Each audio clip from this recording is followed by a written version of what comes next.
Nabi itu Pak nggak terancam nyawanya di Mekah itu, nggak. Soalnya Nabi itu orang ningrat, dia tuh keturunan Abdul Muthalib, pahlawan kota Mekah. Nggak ada yang berani coel-coel. Cuman kenapa akhirnya kemudian Nabi hijrah juga? Karena dekingannya meninggal Pak. Dekingannya Nabi Abu Thalib. Selama masih ada Abu Thalib, musyrikin Mekah tuh nggak berani coel-coel. Kenapa? Karena Abu Thalib pasang badan, biar kata Abu Thalib nggak mau masuk Islam.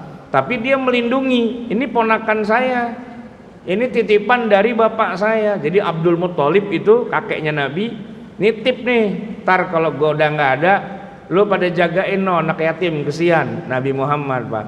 Nah itu paman-pamannya Nabi pasang badan, sampai akhirnya, nah ini dia Pak, sampai akhirnya Abu Thalib wafat, Nabi kehilangan backingan, ya. Apalagi juga bareng di tahun yang sama Khadijah juga wafat. Tadinya Pak, selama masih ada Khadijah, orang musyrikin Mekah nggak bisa ngusir-ngusir Nabi. Karena apa? Karena Khadijah tuh seorang wanita saudagar. Hartanya orang-orang musyrikin Mekah itu diinvestasikan lewat Khadijah. Jadi rumahnya Nabi itu kayak perusahaan gitulah.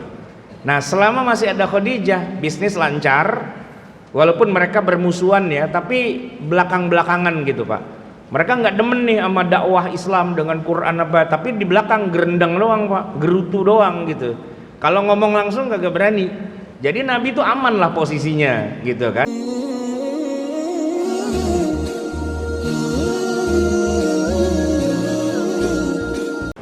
Alhamdulillah wassalatu wassalamu ala rasulillah Sayyidina Muhammadin ibni Abdillah wa ala alihi wa sahbihi wa man walah, amma ba'du. Hadirin jamaah yang dirahmati Allah, sesuai yang tadi diumumkan, tema kita hari ini terkait dengan Muharram dan hijrah. Sebenarnya antara bulan Muharram dengan hijrah tidak ada hubungannya. Kenapa? Karena Nabi kita, Nabi Muhammad SAW itu hijrahnya ke Madinah itu bukan di bulan Muharram. Cuma kenapa akhirnya kita lebih sering menyebut bulan Muharram dengan kaitannya peristiwa hijrah? Karena nanti ada ceritanya sendiri. Yang jelas Nabi SAW itu hijrah bukan di bulan Muharram, tapi beliau tiba di Madinah, waktu itu namanya masih Yathrib, itu bertepatan dengan tanggal 12 bulan Rabiul Awal. 12 Rabiul Awal.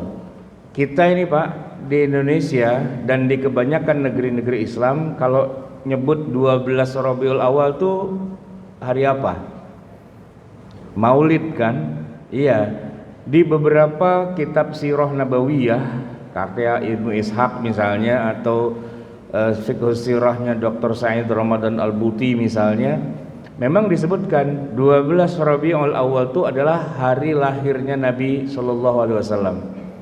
Walaupun nanti ada juga sebagian kecil ulama, sebutlah misalnya Ar-Rahiq Al-Makhtumnya Sofiur Rahman Al-Mubarakfuri, mengatakan bahwa Nabi lahirnya benar hari Senin tapi bukan tanggal 12. Karena setelah dia hitung-hitung ulang, kalau tanggal 12 itu jatuhnya bukan Senin. Senin itu jatuhnya tanggal 9. Tapi ya meleset-meleset dikit lah, Rabiul Awalnya sama. Tapi secara umum kita umat Islam kebanyakan mengatakan 12 Rabiul Awal itu adalah tanggal lahirnya Nabi SAW, harinya hari Senin. Nah, hijrahnya Nabi itu juga terjadi pada tanggal 12 Rabiul Awal. Dan satu lagi jamaah sekalian, ternyata kalau kita telusuri dalam Sirah Nabawiyah, peristiwa berpulangnya Nabi ke rahmatullah itu ternyata juga sama, 12 Rabiul Awal. Jadi Pak, 12 Rabiul Awal itu kita bisa rayakan dengan 3 peristiwa. di zaman Nabi. Lahirnya Nabi 12 Rabiul Awal, hijrahnya 12 Rabiul Awal, dan wafatnya juga 12 Rabiul Awal. Nah pertanyaannya, 1 Muharram ada cerita apa kalau di zaman Nabi? Nggak ada cerita apa-apa sih. Bahkan Nabi sendiri atau para sahabat lah ya di masa itu 1 Muharram juga tidak merayakan tahun baru, karena mereka juga belum menjadikan ya bulan-bulan yang ada. Kalau 12 bulan mereka nyebutnya sama Pak. Bulan pertama Muharram, bulan kedua Safar, bulan ketiga Rabiul Awal, bulan keempat Rabiul Akhir, terus gitu ya. Sampai Ramadan, Syawal, Zulqa'dah, Zulhijjah, 12 bulan itu sama. Dalam arti mereka sudah tahu. Cuma, nah begini jamaah sekalian, kenapa kemudian kita menjadikan tahun Hijriyah itu ya dikaitkan dengan hijrah Nabi? Sebenarnya itu kejadiannya setelah jauh Nabi wafat. Jadi Nabi wafat itu digantikan oleh Abu Bakar. Selama 2 tahun itu Abu Bakar memimpin, menjadi khalifatu Rasulillah, penggantinya Rasulullah. Nah begitu Abu Bakar wafat, 2 tahun doang itu Pak, ganti dengan Umar. Nah pada saat Umar memimpin itulah terjadi diskusi untuk menetapkan angka tahun. Jadi begini Pak, orang Arab selama ini kalau menyebut tahun itu tidak pakai angka, tapi pakai nama peristiwa yang paling populer, yang paling viral, yang terjadi di tahun tersebut. Sebut misalnya tahun gajah, waktu Nabi lahir bertepatan dengan Ka'bah mau diruntuhkan oleh pasukan bergajah. Alam tara kaifa fa'ala rabbuka bi ashabil fil. Nah di tahun itu juga Nabi itu lahir gitu ceritanya Pak. Maka kita baca nih dalam sirah Nabawiyah ya, wulida amal fil, Nabi dilahirkan di tahun gajah. Sekarang kalau saya tanya Pak, tahun gajah itu tahun berapa? Nggak bisa dijawab Pak, karena belum dihitung sebagai angka, cuman namanya aja tahun gajah. Kapan waktu lagi nanti misalnya Nabi kehilangan 2 orang yang tercinta, Abu Thalib dan Khadijah, beliau bersedih. Nah peristiwa itu disebut tahun duka cita, Amul Huzn. Nabi perang, lalu terjadi perdamaian, ada perjanjian Hudaybiyah, maka tahun itu disebut Amul Hudaybiyah, tahun perjanjian Hudaybiyah. 2 tahun perjanjian itu rusak, Nabi serbu Mekah, dijatuhkan, dikuasai kota Mekah, disebut Amul Fatah, tahun pembebasan kota Mekah. Jadi kebiasaan orang Arab di zaman Nabi itu Pak, mereka belum menamakan tahun pakai angka, tapi pakai kejadian. Nah cuman agak ribetnya kalau tahunnya makin banyak ya, kalau udah sampai puluhan, ratusan kan ribet itu Pak ngasih namanya. Kayak gini Pak, kita punya anak, kalau anaknya 5, 10, 15 masih bisa kita kasih nama, walaupun kadang-kadang ketuker-tuker gitu ya. Tapi kalau anaknya 300 Pak, anak sekolah, kan kita kagak hafal satu-satu Pak, ya kan? Kita kasih aja nomor induk siswa. Nah udah kayak nomor induk udah ketahuan tuh, gampang, nggak akan double-double ya kan. Bisa jadi kalau nama bisa sama Pak. Saya waktu SD dulu ada teman namanya Lukman Hakim, ada 2, makanya yang satu dikasih nama Lukman Hakim A, yang satu lagi Lukman Hakim B, namanya sama, akhirnya kita panggil dia sama A sama B gitu aja ya kan, ribet tuh. Nah kalau dikasih nomor induk jelas ketahuan. Nah maka pemikiran yang muncul di zaman pemerintahan Umar bin Khattab adalah kita kasih angka aja lah tahun-tahun itu biar gampang nyebutnya, tahun 1, tahun 2, tahun 3 gitu ya. Itu sepakat. Cuman yang mereka diskusikan tuh begini, ini ngitungnya dari kapan? Ya kan nggak mungkin dari zaman Nabi Adam gitu Pak. Nabi Adam turun tahun 1 kan kejauhan. Jadi dari ini aja, ini kan pemerintahan. Jadi ya sebagian sahabat bilang, Umar, sejak Anda menjabat sebagai khalifati Rasulullah itu aja tahun satunya. Nah, tapi Umar bilang, saya kan cuma gantiin Abu Bakar, jangan dari zaman saya naik lah, setidak-tidaknya dari Abu Bakar. Yang lain nyaut, ya kalau Abu Bakar dia juga gantiin Nabi, kalau gitu dari zaman Nabi aja, sejak Nabi menjadi pemimpin di Madinah itu, memegang pemerintahan Madinah. Nah, itulah tahunnya pada saat Nabi tiba di Madinah, hijrah gitu kan. Yang mana kejadiannya sih tanggal 12 Rabiul Awal. Nah, kita nggak ngitung dari bulan atau tanggalnya, tapi kita ngitung di tahun itulah Nabi hijrah.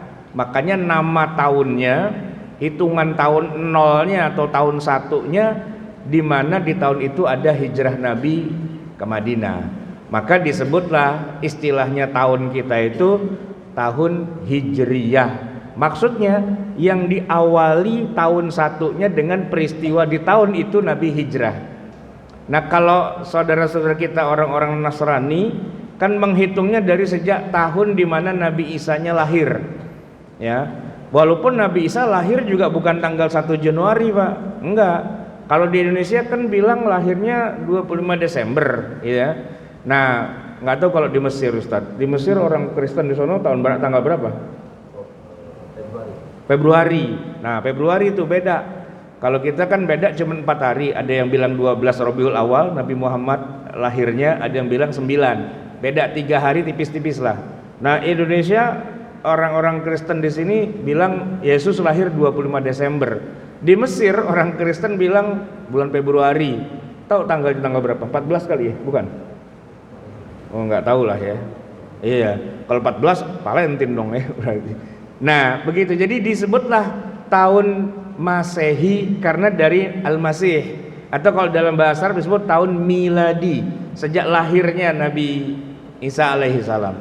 Yang disepakati di kita tahun satunya itu, Pak, dimulai sejak tahun dimana Nabi hijrah, walaupun Nabi hijrahnya bukan tanggal 1 Muharram. Cuman saya dengar-dengar nih, Pak, ada teman saya kuliah di Libya. Libya tahu ya, Pak ya? Itu kan dulu yang penguasa terbesar itu kolonel Muammar Gaddafi ya. Nah, kalau nggak salah dia bikin tahun bukan hijriah, Pak. Sejak dari meninggalnya Nabi, apa dari lahirnya Nabi begitu. Tapi itu cuma berlaku di kampungnya dia doang di Libya. Kalau di dunia Islam kita nyebutnya tahun hijriah. Semua sepakat sejak Nabi hijrah ke Madinah. Nah, jamaah sekalian, itu tentang tahun barunya.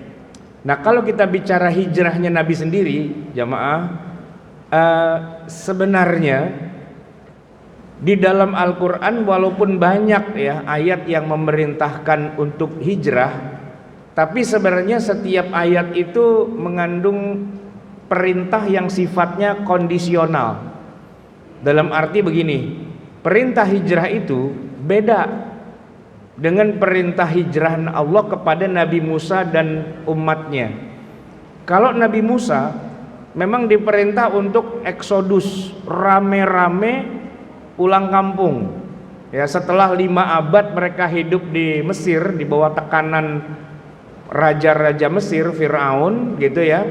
Musa akhirnya deal sama Fir'aun itu. Tolong lepasin bangsa saya, orang-orang Yahudi. Kita mau pulang ke negeri leluhur, pulang kampung. Rame-rame itu, Pak. Kalau kita baca dalam beberapa tafsir seperti Al-Qurtubi, seperti kayak Ibnu Katsir gitu ya, ada banyak riwayat Nabi Musa itu memimpin rombongan jumlahnya nggak kurang dari 600.000 orang. Rame-rame yang disebut dengan eksodus. Nah, begitu dia bergerak ternyata Firaun kagak demen.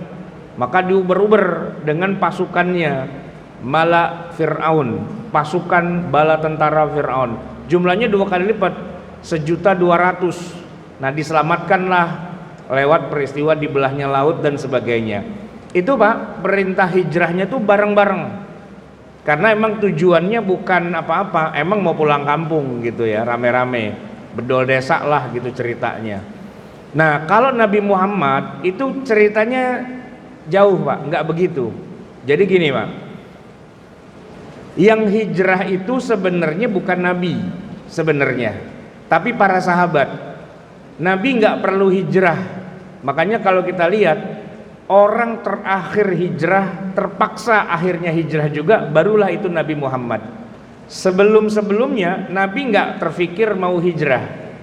Kenapa? Karena Nabi tidak merasa perlu untuk pindah kemanapun. Orang dia lahirnya di Mekah, hidupnya di Mekah, dan punya penghidupan semua di Mekah. Bahwa dakwah beliau ditentang itu udah biasa, nggak jadi masalah. Cuman yang kasihan ini Pak, murid-muridnya Nabi, para sahabat. Soalnya begini Pak, sebenarnya nih ya, Nabi itu ketika dakwah pilih-pilih orang Pak, nggak sembarangan. Yang dipilih adalah pembesar-pembesar, pemuka-pemuka kaum musyrikin. Karena psikologisnya gini Pak, kalau yang masuk Islam itu tuannya, ya, pemimpin suku atau pemimpin kabilahnya, maka otomatis nanti yang di bawahnya, anak buahnya itu ikut masuk Islam. Satu kita pegang pongkolnya, ke bawahnya serenceng ikut Islam semua. Tapi kalau yang kita ambil yang anak buahnya nih Pak, itu jadi masalah. Kenapa?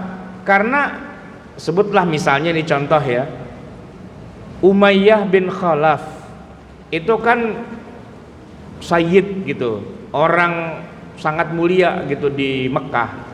Budaknya Bilal itu pakai masuk Islam segala gitu Pak. Nah Bilal masuk Islam, Umayyah nggak demen, diseksa lah Bilal. Nah Nabi itu kesian sama orang-orang kayak Bilal gitu. Kenapa? Ya dia nggak bisa mempertahankan diri karena dia ditindas sama ketuanya. Jadi serba salah, buah si malakama. Emang sih namanya hidayah ya, dia masuk Islam kan kita nggak bisa halangin. Cuman kalau dia masuk Islam Pak, Nabi yang kerepotan sendiri akhirnya, karena mikirin gimana caranya ngebelain yang kaum duafa. Nah oleh karena itulah kemudian Nabi bilang, kalian selamatkan diri sono pada kemana kek gitu ya, ada ke Habasyah, ada kemana, pokoknya nyingkir, jangan tetap di situ, nanti ente bisa ya bisa terancam nyawanya. Sedangkan kalau Nabi, nah Nabi itu Pak nggak terancam nyawanya di Mekah itu, enggak. Soalnya Nabi itu orang ningrat, dia tuh keturunan Abdul Muthalib, pahlawan kota Mekah, nggak ada yang berani coel-coel. Cuman kenapa akhirnya kemudian Nabi hijrah juga? Karena dekingannya meninggal Pak. Dekingannya Nabi Abu Thalib.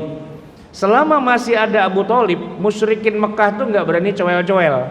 Kenapa? Karena Abu Thalib pasang badan, biar kata Abu Thalib nggak mau masuk Islam. Tapi dia melindungi, ini ponakan saya, ini titipan dari bapak saya. Jadi Abdul Muthalib itu kakeknya Nabi, nitip nih, ntar kalau gue udah nggak ada, lu pada jagain no anak yatim, kesian Nabi Muhammad Pak. Nah itu paman-pamannya Nabi pasang badan sampai akhirnya, nah ini dia Pak, sampai akhirnya Abu Thalib wafat, Nabi kehilangan backingan ya.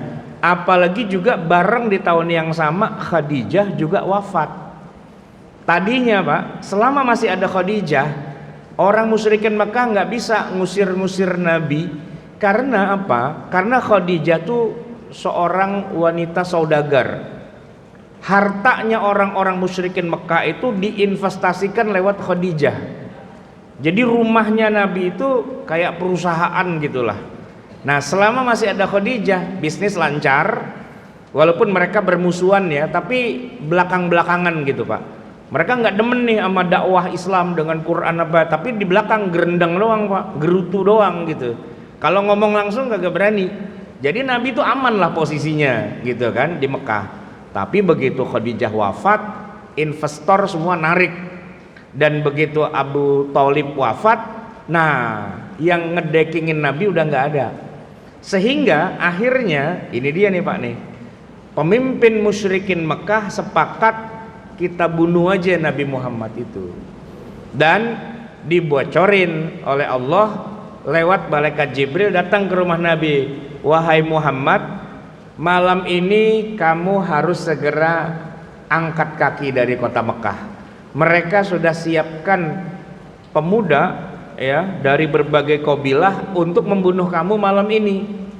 Dah sekarang nih Anda harus berangkatlah gitu. Tadinya Pak Nabi tetap di Mekah aja, ngapain saya berangkat, aman kok. Yang nggak aman kan para sahabat. Banyak tuh sahabat udah 2 tahun sebelumnya tuh udah pada hijrah ke Madinah, menyelamatkan diri gitu maksudnya. Nah kalau Rasulullah sebenarnya nggak perlu menyelamatkan diri karena beliau aman, cuman deckingannya udah nggak ada, udah nyawanya terancam. Dan Allah perintahkan Nabi kepada Nabi untuk angkat kaki dari Mekah hijrah ke Madinah. Jadi kenapa Nabi akhirnya harus hijrah? Karena nyawanya terancam. Kenapa para sahabat itu sudah pada hijrah duluan? Karena mereka nggak punya backingan di Mekah. Jadi ya dari awal udah disuruh hijrah duluan aja sana gitu, kemana kek. Nah, akhirnya kan ketemunya di Madinah gitu kan. Kenapa Madinah? Nah ini menarik Pak. Karena hanya orang Madinah saja yang mau menerima konsep dakwah Nabi. Di Madinah itu ada 2 kelompok.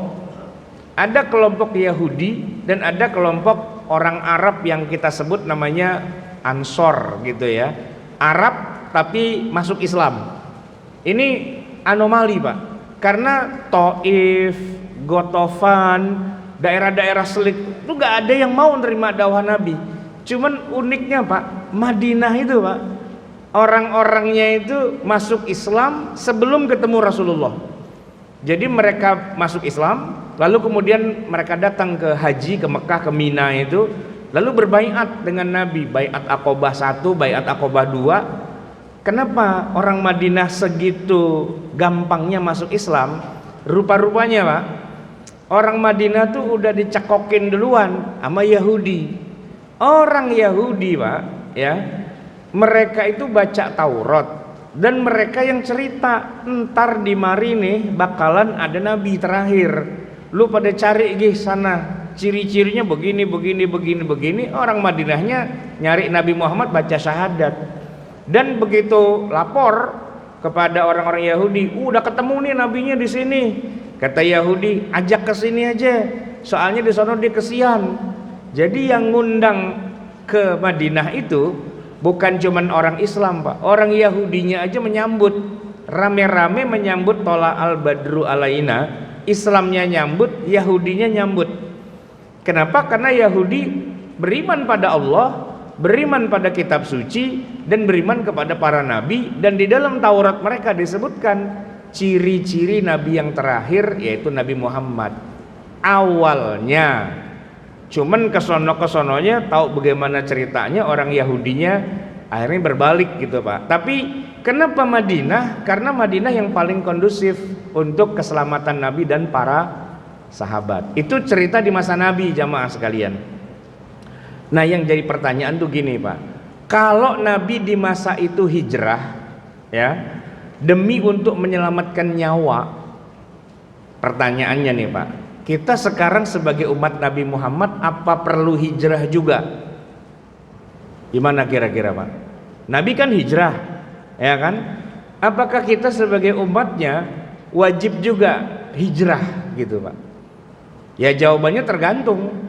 Kalau kita mengalami kondisi yang kayak Nabi, diancam mau dibunuh, itu Pak. Ya daripada kita nungguin di situ mau dibunuh, kita nyerah pasrah, kabur, lari, selamatkan diri. Itu hijrahnya Nabi kan begitu.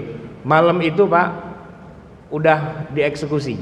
Pokoknya malam ini malam terakhir Muhammad, besok kita kuburin gitu. Itu udah rame-rame begitu. Cuman Nabi bisa lolos atas izin Allah gitu kan. Kalau nggak gitu Nabi nggak hijrah, tetap aja di Mekah. Nah, kita sekarang sebagai umatnya apakah perlu kita hijrah? Ya jawabannya kalau memang kita diancam ya kita hijrah, ya kan? Nah pertanyaan keduanya, emang ada yang ngancem-ngancem kita mau bunuh kita gara-gara kita beragama Islam? Ada nggak? Ya kalau ada hijrah kita, kemana kek, bodo amat gitu ya. Tapi kalau nggak ada ancaman, dalam rangka apa kita hijrah? Dalam rangka apa? Apa tujuannya hijrah? Kalau Nabi jelas tujuannya, ya untuk menyelamatkan diri. Tapi kalau di kita, kalau nggak ada urusan, dalam rangka apa kita hijrah? Kan nggak penting-penting amat. Nah, cuman yang agak rancunya tuh gini Pak, karena di dalam Al-Quran banyak banget ayat yang memerintahkan untuk hijrah, hijrah gitu kan. Nah sekarang orang mau hijrah apaan? Orang kagak diancam, akhirnya dipinjemlah istilah hijrah itu untuk kondisi yang dia ada sekarang. Tapi maknanya sudah 180 derajat berlawanan. Kalau Nabi hijrah menyelamatkan diri, kalau kita sekarang hijrah dalam tanda petik. Tadinya jarang-jarang ngaji, sekarang jadi rajin ngaji, hijrah. Tadinya jarang-jarang sholat, sekarang udah rada rajinan dikit sholatnya gitu Pak, hijrah. Tadinya emak-emak nggak pernah pakai kerudung kemana-mana gitu kan, sekarang udah rapi dah, rapat kerudungnya begitu, hijrah gitu. Ya sebenarnya sih nggak salah juga dibilang hijrah, tapi saya lebih suka untuk menyebutnya itu bukan hijrah Pak. Kalau orang kayak gitu, tadinya tukang nyekek botol Pak, sekarang udah enggak. Saya bilang mah itu insaf namanya Pak. Ya kan insaf gitu. Tadinya nggak bisa baca Quran Pak, baca Quran belang bentong nggak karu-karuan gitu kan. Sekarang dia ikut pengajian, ikut tahsin, tilawah dan sebagainya. Cakep dong Pak, ya kan? Terus dibilang hijrah gitu.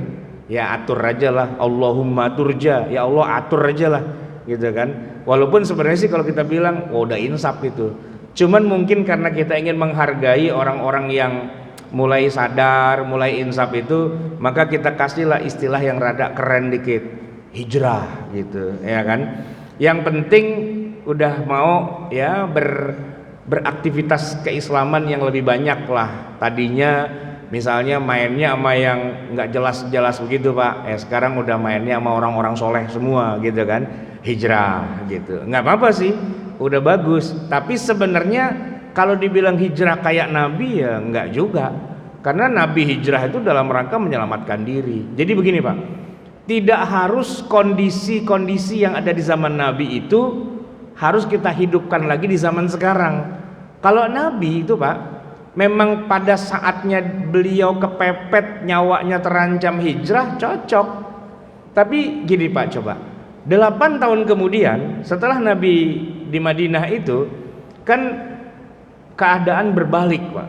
Akhirnya Nabi yang punya kekuatan militer yang luar biasa, yang dulu ngancam mau bunuh Nabi, banyak yang sudah mati dalam perang Badar tuh pada mati tuh Pak. Abu Jahal tuh pada mati di situ Pak. Nah kemudian banyak juga yang udah masuk Islam. Dan Mekah itu Pak terakhir itu lemah banget. Di tahun ke-8 Hijriah Mekah dikepung oleh Nabi. Itu Pak keadaan berbalik 180 derajat. Nah setelah Mekah dikuasai sama Nabi, orang-orangnya pada masuk Islam gitu ya, Nabi kan ngomongnya begini Pak, la hijrata ba'dal fathi.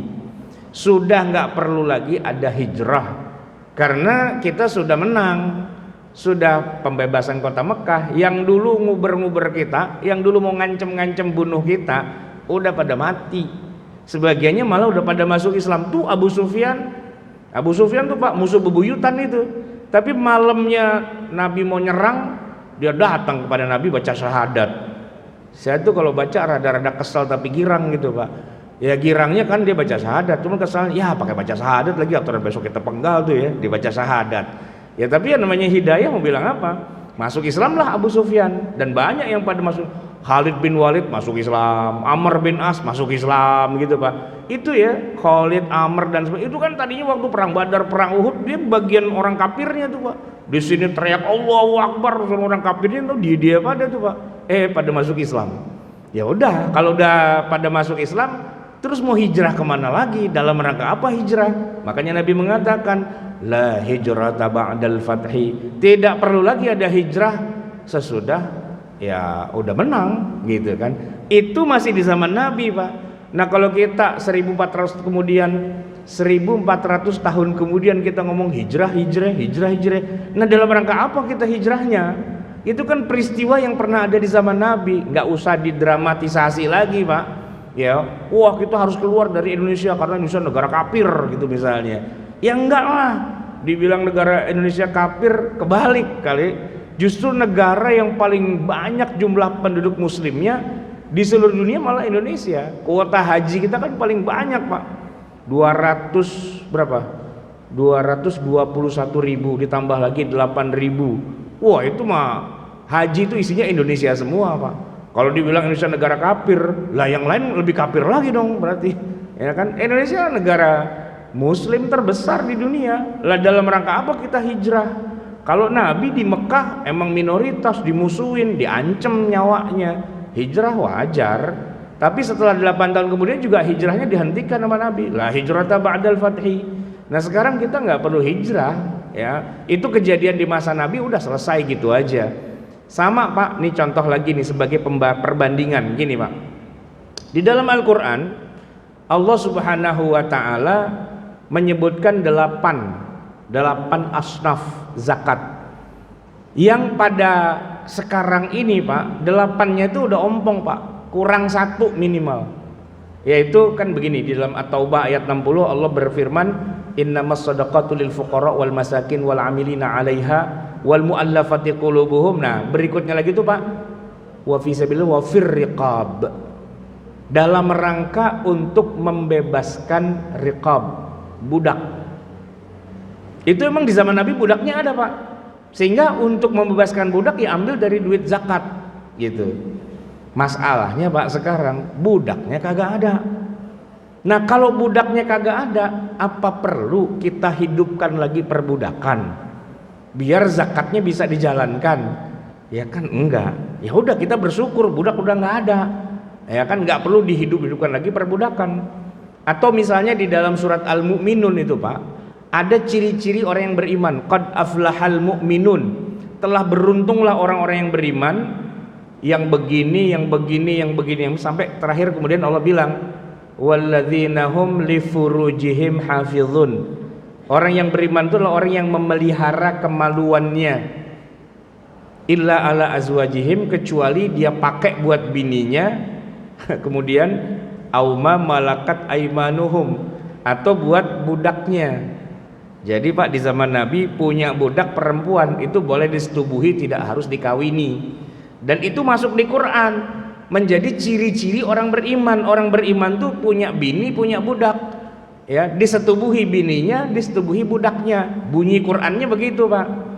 Nah, sekarang kan budak kagak ada. Kita cuma punya bini doang, nggak punya budak. Apa perlu kita hidupkan lagi perbudakan biar sesuai dengan Quran? Ya kan enggak. Ya perbudakannya hilang-hilang aja udah selesai. Ngapain harus dihidup-hidupkan perbudakan? Enggak, ini biar sesuai dengan Quran. Ya enggak lah, zamannya kan berubah. Itu kan kejadian di masa Nabi. Dulu ada perbudakan dan budaknya emang legal Pak, boleh dibeli, dihadiahkan dan sebagainya itu bisa. Nabi aja dapat hadiah budak Pak, perempuan namanya Maria Al-Qibtiyah dari Mesir, Raja Mukaukis itu ngasih hadiah. Ya namanya hadiah dan budak ya Nabi setubuhi. Beranak itu Pak budak itu. Punya anak namanya Ibrahim, ya kan? Ya sesuai dengan Al-Qur'an. Memelihara kemaluan kecuali pada istrinya. Nabi punya istri 9, ya kan? Dikasih budak 1, disetubuhi sama Nabi, lahir Ibrahim. Itu ciri-ciri orang beriman kan? Surat Al-Mu'minun itu Pak. Nah sekarang hari ini Pak, waduh, kalau istri punya, budak nih yang belum punya nih, gimana dong ya? Masa kita nggak menyalurkan kepada budak? Ayolah kita hidupkan lagi perbudakan hari ini biar kayak zaman Nabi. Kan nggak kayak gitu Pak caranya. Ya sudah, perbudakan nggak ada, selesai, ikhlasin aja. Ngapain cari-cari budak hari ini? Dan nggak bisa juga Pak punya sekretaris gitu, cakep juga nih gue jadiin budak gitu kan nggak bisa juga Pak, ya kan? Nah artinya tidak mentang-mentang ada kejadian di masa Nabi lalu kita harus hidupkan lagi di masa sekarang. Nggak perlu. Sama dengan hijrah, di masa Nabi memang perlu hijrah. Karena apa? Terancam nyawanya. Hari ini siapa yang ngancam kita? Nggak ada. Ya terus ngapain kita hijrah? Dalam rangka apa kita hijrah? Ya kalau itu tadi penghalusan dari kata insaf, saya mas setuju Pak. Iya, harus insaf gitu ya, harus insaf. Tapi begini Pak, orang insaf tadinya jarang ngaji sekarang jadi ngaji. Itu udah cakep Pak. Cuman usulan saya, syukur-syukur kalau dia insaf, insafnya itu yang ada programnya gitu Pak, bukan cuman insaf sejadi-jadinya. Ini saya kasih contoh nih Pak, beberapa teman saya tadinya kan begajulan lah ya begitu, kemudian insaf dia ceritanya, udah rajin tuh Pak ngaji, ke sono kemari ngaji. Cuman dia ngaji aja Pak, ngajinya jiping, ngaji nguping, bukan jipet, ngaji dapet, ya kan? Jadi ya ilmunya nggak nambah-nambah. Nah tapi semangatnya tinggi Pak. Ini kita kagum sama semangatnya. Cuman jalannya jalan di tempat. Ya jalan sih maju 2 langkah tapi mundur lagi 2 langkah, kayak orang poco-poco gitu Pak. Maju 2 langkah, mundur 2 langkah gitu. Saya ketawanya gara-gara dia begini. Dia pengen banget menerapkan ilmunya, tapi kan ilmunya nggak ada. Kalau ngomong Pak, dikit-dikit pakai bahasa Arab gitu. Dan karena dia pengurus masjid ya, itu Pak WC di sana itu dikasih nama Pak, pakai bahasa Arab. Karena ini WC laki, dia kasih tulisan Ikhwan. Kalau di perempuan, toilet akhwat. Dia pikir Ikhwan itu artinya laki. Dan dia pikir akhwat itu artinya perempuan, padahal kan bukan. Nah ini Pak, belajar Arab tapi Arab maklum, belum selesai ini belajarnya. Saya bilang, ente kalau belajar bahasa Arab yang serius, jangan cuman cepol-cepol gitu doang, nanti diketawain orang. Kenapa? Ikhwan itu artinya saudara, laki-laki memang. Nah jangan dibilang toilet ikhwan, ya kalau mau laki-laki ya toilet rijal gitu kan, toilet nisa gitu, bukan ikhwan akhwat. Tapi kan kita kalau di pengajian bilangnya wahai ikhwan, wahai akhwat. Nah iya, itu kan ungkapan. Nah belajarlah bahasa Arab yang rada beneran dikit gitu kan. Jangan Arab tapi kata orang Jawa Arab pating genah gitu. Belajar yang serius ya kan, belajar bahasa Arab gitu. Saya dulu kayak gitu juga Pak. Dulu saya sama juga, semangat Islam tinggi, hijrah lah gitu kan. Tapi ya gitu, ilmu cekak, nggak nambah-nambah, diketawain sama orang. Nah maka saya kesal diketawain, akhirnya saya belajar aja yang bener, kuliah yang bener ya kan. Cuman nasib saya kurang beruntung. Kalau ustadz kita ini beruntung, beliau bisa sampai ke Mesir, ke Al-Azhar. Saya mah nyantolnya cuman sampai Libya doang. Sama juga sih dosennya dari Al-Azhar juga. Nah belajarlah tuh, belajar bahasa Arab, belajar tafsir, belajar hadis, belajar apa, sampai kemudian ya ketemu dengan sumbernya yang lebih mendalam lagi. Artinya bukan cuma ngaji doang gitu Pak, tapi kuliah. Dan saya ngomong begini Pak, di beberapa pengajian ada beberapa temen ya jamaah yang udah pensiun. Sebelum pensiun dia nanya, Ustadz, kira-kira kalau saya pensiun nih enaknya diisi apa ya? Saya pengen gitu belajar ilmu agama. Gitu kan waktunya udah luas nih Pak, gitu kan ya. Saya bilang gampang Pak. Bapak daftar aja kuliah S2. Emang bisa? Bisa. Tapi kan S1 saya nggak linier sama S2-nya. Nggak apa-apa Pak, di Indonesia aman. Bapak S1 apa? Ekonomi, teknik sipil dan sebagainya, nggak apa-apa. Ambil S2, sono ke Ciputat, masuk aja ke pasca sarjana UIN atau PT IKI atau IIKI atau apalah. Jadi Bapak akan ketemu dengan doktor profesor di bidangnya masing-masing dalam ilmu-ilmu keislaman. Itu Pak, saya ngomong gitu 5 tahun yang lalu, kemarin nongol orangnya Pak. Alhamdulillah Pak Ustadz, udah doktor saya. Girang ya kan. Iya Pak, ternyata memang kalau mau hijrah jangan nanggung Pak. Istilah kata dari hijrah itu kan ke Madinah. Ya, baru sampai ujung jalan udah pulang gitu. Lu katanya hijrah, jauh gitu. Ya, nggak nyampe-nyampe. Kalau mau hijrah sekalian sampai sono beneran gitu ya. Hijrah dalam arti belajar ilmu agama sampai tuntas. Nih ustadz kita cakep nih Pak, hijrah beliau nih sampai Mesir, sampai lulus Pak. Pulang jadi ustadz beneran, bukan karbitan gitu ya. Nah ini Pak yang jadi masalah nih, hijrah tapi nggak nyampe Pak, baru tengah jalan udah berhenti, udah capek, udah udah duduk gitu minum es mulu gitu kan, nggak nyampe dia hijrahnya. Jadi hijrah yang serius lah kalau mau hijrah, ilmunya didapat secara keseluruhan. Dan ilmu Islam itu kan banyak luas. Ayolah ambil pelajaran kuliah yang bener. Boleh ambil S2 kalau Bapak udah sarjana, bisa ambil S2, atau mungkin udah S2 Bapak ambil S3. Serius, jadi belajar agamanya betul-betul mateng, bukan jiping Pak, bukan ngaji nguping, tapi belajar yang memang pakai ada kurikulumnya, ada silabusnya, ada profesornya. Bapak bikin makalah, diskusi, ujian, dinilai, diwisuda.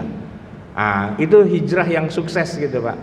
Nah tapi ya minimal ngaji udah cakep lah Pak, ya kan, daripada ngaji jarang-jarang gitu kan. Ya datang ke majelis pengajian walaupun tidur walaupun nyender udah lumayan Pak.